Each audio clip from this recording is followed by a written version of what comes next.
The most recent Xperia 10 Mark V from Sony is the series' first update in years. How does this, however, contrast with what came before? Recently, there have been a ton of exciting phone announcements, including Google's latest Pixel 7a and Pixel Fold, and Sony's much-anticipated Xperia 10 lineup update. It is currently possible to pre-order the Sony Xperia 10 Mark V from the Sony website, but it is currently unknown when these models will be delivered in the UK, US, and Europe. The Xperia 10 Mark V costs a starting £399 or $410.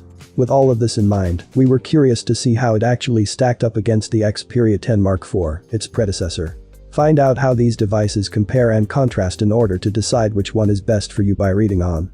A 48-megapixel primary sensor, an 8-megapixel ultra-wide lens, and an 8-megapixel telephoto lens are all included in the Xperia 10 Mark V's triple camera setup.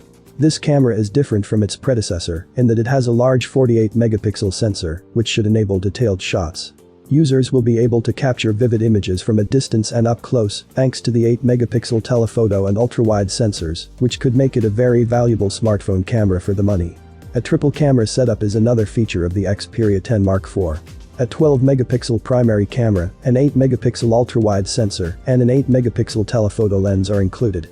The most recent Xperia model's main camera was upgraded, making it more capable than the Xperia 10 Mark IV, while the telephoto and ultra-wide sensors remained unaltered.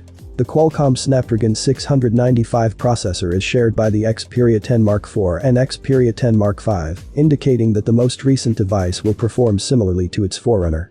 In our review of the Xperia 10 Mark IV, we mentioned that while the Snapdragon 695 was generally fairly snappy, there were a few minor responsiveness hiccups.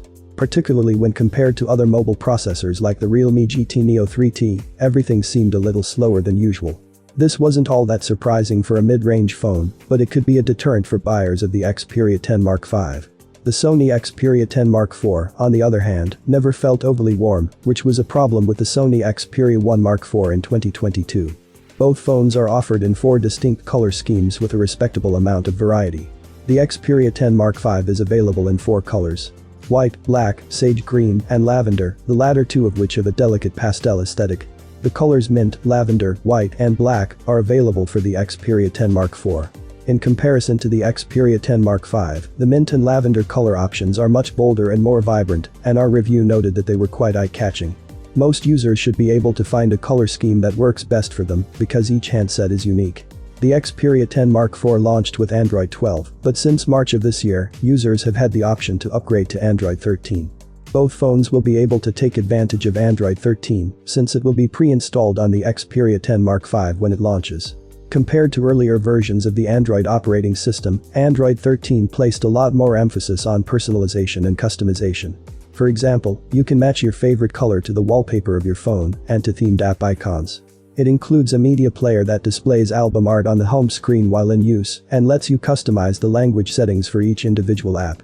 What do you think about the new phone? Write your opinion in the comments. Thanks for watching, have a nice day and see you soon.